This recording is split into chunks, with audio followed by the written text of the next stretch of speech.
Calm, easygoing, and one to always dismiss every trouble with a "never mind," which sometimes got on the nerves of his cousin Lucia.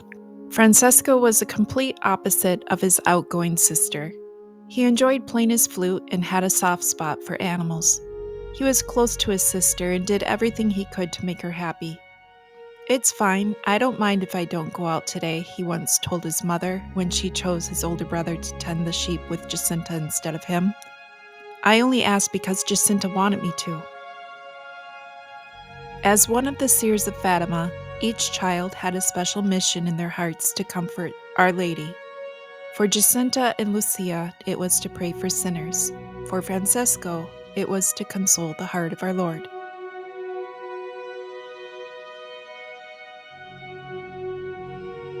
Francesco was born on June 11th, 1908. He and his sister Jacinta and their older cousin Lucia watched the sheep together. To pass the time, Francesco would play his flute while Jacinta and Lucia would dance. Francesco was a quiet boy who liked to be by himself. While Jacinta and Lucia were playing, he usually perched himself on a big rock to play his flute or think. Sometimes he would join in the games with his sister and cousin, although often Lucia would get impatient with him if he was on her team, because he would often lose. As she writes in her memoirs, "In our games he was quite lively, but few of us liked to play with him as he nearly always lost. I must confess that I myself did not always feel too kindly disposed toward him, as his naturally calm temperament exasperated my own excessive vivacity. Sometimes I caught him by the arm, made him sit down on the ground or on a stone, and told him to keep still. He obeyed me as if I had real authority over him.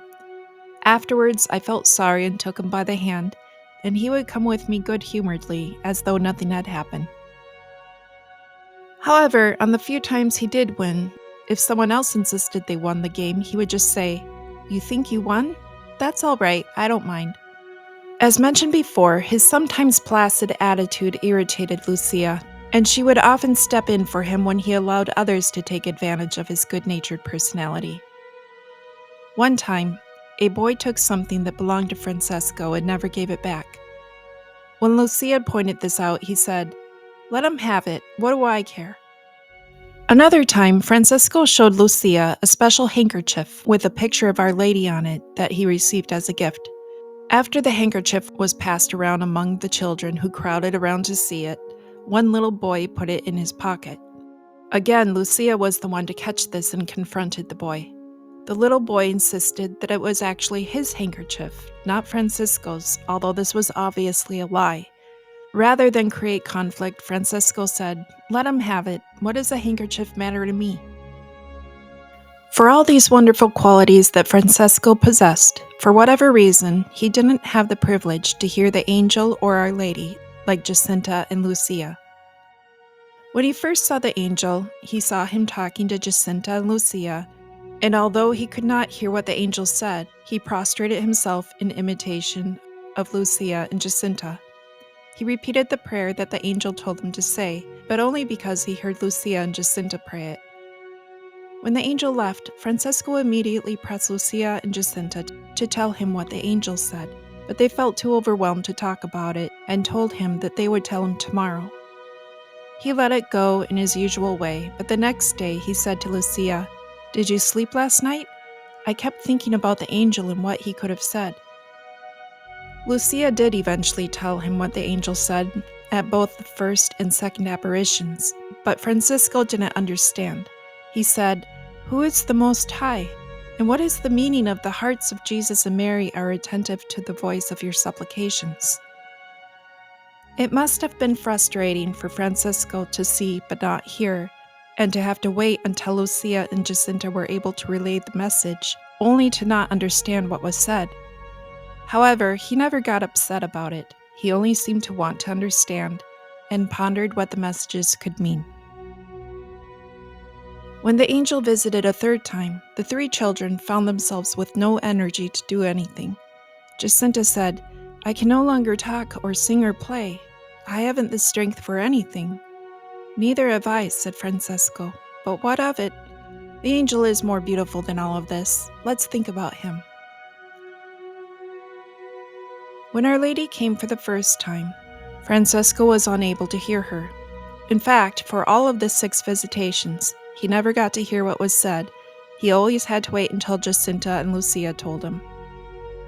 Although this might seem to be a slight towards Francesco and favoritism toward Lucia and Jacinta, Francesco never seemed to take it that way.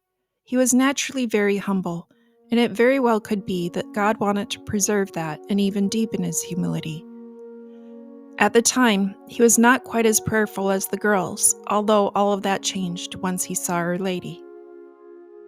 When Lucia asked Our Lady if they would go to heaven, she responded that they would, and it would be soon for Jacinta and Francisco, but that Francisco would need to say many rosaries. When Lucia relayed this to Francisco, he pressed his hands in a prayerful position against his heart and said fervently, "Oh, my dear Our Lady, I will say as many rosaries as you want." Francisco was true to his word, and from then on, he said many rosaries.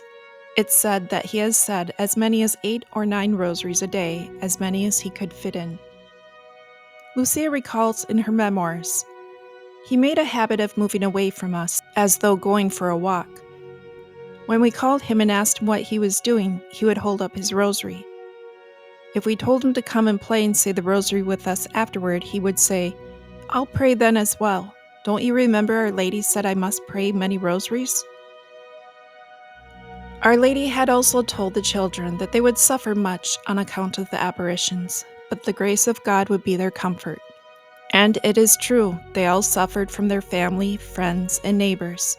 But Francisco was also teased and mocked by his classmates and even his teacher, who was an atheist, who accused him of being a false visionary.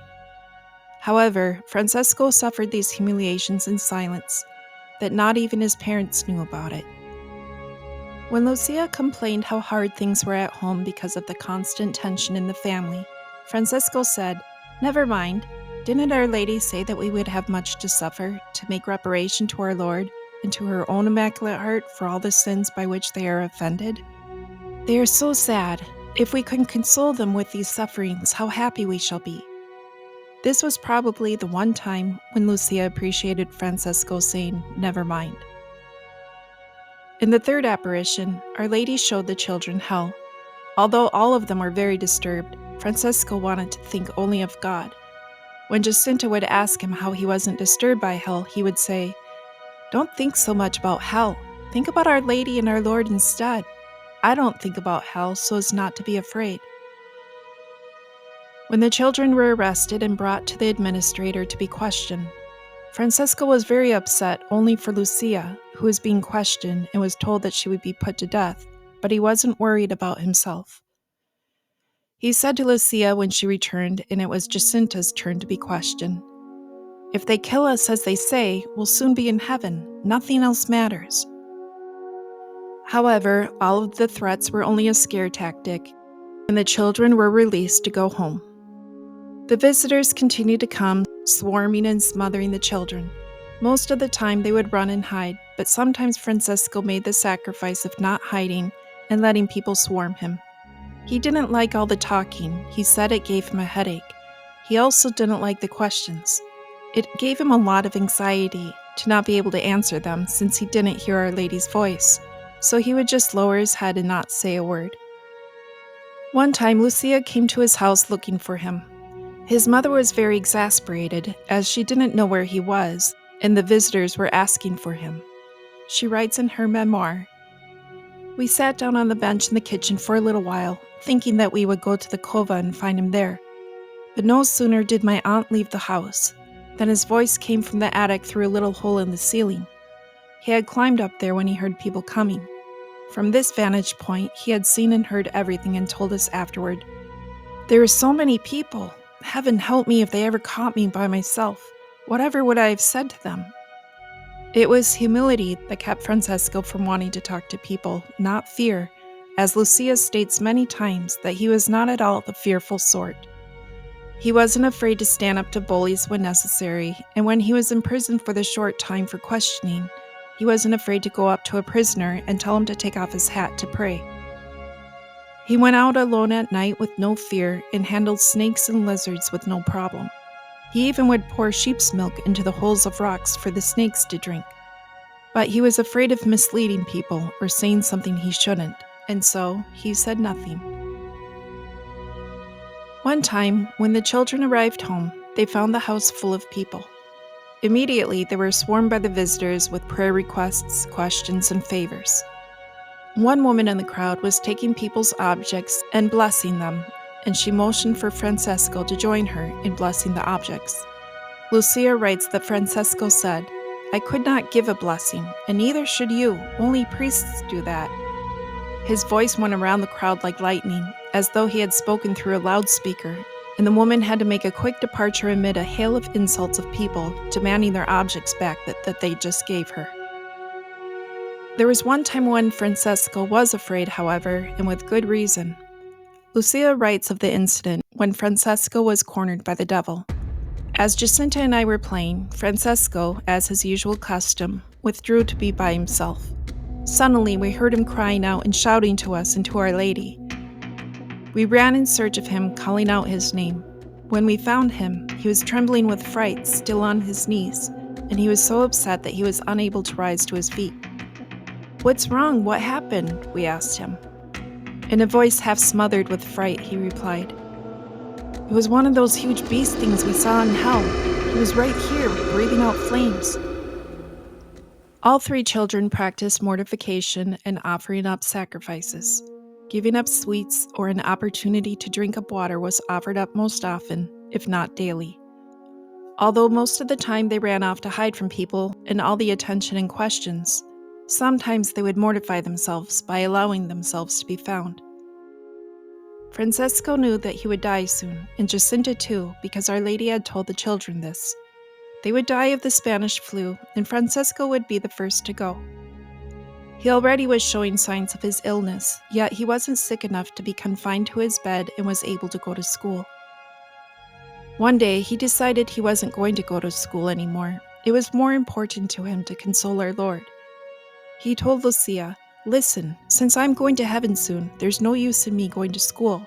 I'd rather spend my time in the church with the hidden Jesus, comforting God the Father. When you're done, come find me." And this is how he spent his last days when he was still able to be up and about, although he had frequent headaches from weakness. Lucia writes, "When he was ill, Francisco appeared always joyful and content. I asked him sometimes, 'Are you suffering a lot, Francesco?'